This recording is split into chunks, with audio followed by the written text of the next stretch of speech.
What would you like the power to do? Bank of America. Good afternoon, everyone. Thanks for having me here. I'm excited to talk about our new plan, Michigan in a New Era. A new era is the theme of this conference and certainly something that we see. I think my story of how my family got to Metro Detroit is probably the same as many of yours. Seeking a better quality of life, higher wages, the American dream for themselves and their families. My great-grandparents and my grandparents came to Detroit. Those conditions really flourished in the 20th century across Michigan. In 1998, the year I graduated high school, we were a top 10 state for household income. But as the world around us changed, as conditions that led to success shifted, Michigan struggled to keep pace. We fell to 35th today in household income, 40th in per capita income.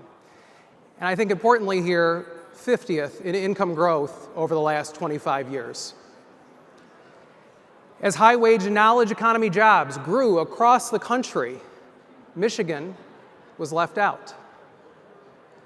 So the question we have is, how do we change this trajectory, especially in an era of deep disruption, economic disruption, technological disruption, demographic disruption, where what will define this era is the fact that those with the tools to succeed and those who will struggle, the gap is only widening.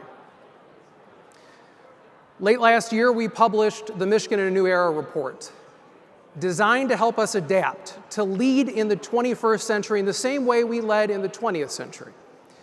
It's focused on how we adapt to the new demands, the new technologies, and the new pace of change. It has three focus areas important to our future, important for us to focus on in this year and to get right for the next decades. First, activate Michigan's economic potential, have strong economic development systems that grow high-paying jobs, industries, and support entrepreneurs. Make it easier to grow here in Michigan. We oftentimes make it hard and expensive to build housing, to build infrastructure. We make it tough to start a business, to grow a business. We have to be the easiest state for that to happen in. And to make it all work, we need a foundation that is rock solid in education. So we have to transform our education system. And that's what I want to talk to you about a little bit more in the next few minutes. Education clearly is linked to higher incomes, clearly linked to economic growth and faster economic growth. At every step of the way, a post-secondary education helps you obtain a better life, be able to afford more things in the world, and help our economy grow. But unfortunately, Michigan's education foundation has been struggling. We're 41st for our K-12 public education system. Now, the challenge we have is that if we're bottom 10 among states, it means that we're going to be bottom 10 in the economy if we can't change trajectory. Now, a lot of you are going to say, okay, this is terrible, but it's got to be someone else's problem. It's those kids in poverty, in high poverty districts, maybe my neighboring district. But what we see in the data across the state is that when you take every district and you compare them to their peers in high performing states, they underperform. Almost 90% do worse in math, 70% worse in reading, 71% worse in graduation. The challenge we have today is not a problem of Detroit or a problem of Pontiac or a problem of rural poverty. It's a challenge and a problem for all of us that we have to take on. So Launch Michigan, you can go to its website. Actually, you can search your own district if you're interested to see how you shape up in your community. Launch Michigan is a group of educators, it's a group of business leaders, it's a group of foundations who are coming together to try to fix education in this state. Now, it's not that we haven't tried, because we have. We've put more money into the system. We've tried more accountability. We've tried approaches that have been supported mostly by Democrats or mostly by Republicans. We've tried down a path of replicating what other states do, but we do it half-heartedly. And in a purple state, we have lacked alignment and persistence. We've had 6 or 7 different accountability systems in the last decade. How can you tell a teacher this is what you're supposed to achieve one year, and then the next year change that metric on them and expect them to achieve it? We need to get back to a goal that is common amongst us. We can break this cycle. We can change trajectory. The first goal I would say is that we have to make sure that a high school diploma means something. It's a high standard. Right now, what it means is that you've been in your seat long enough and you've been exposed to certain subject areas. In the future, it's got to mean that you have the skills and the competencies to be successful in the 21st century. Launch Michigan is leading the Michigan Education Guarantee, which is helping to set that high school diploma as a high standard and replicate and exceed what other states are doing. Second, we've got to tackle chronic absenteeism. Too many Michiganders are not in the classroom long enough and consistently chronically absent. We have to remove the barriers that get people into the classroom. We have to make sure that education is fun and is engaging for a student so they want to be there. And we have to give them the tools to be successful. No student wants to be in a class where they're behind their peers, where they struggle with the material. We've got to change that trajectory. We have to make sure that we seamlessly connect students to those apprenticeships, those colleges, and those careers that are going to be good paying. They're going to lead to high wages, that are going to lead to economic growth. It should be assumed that when someone leaves high school, that their next step is into one of those training programs. And then finally, it all rests on literacy.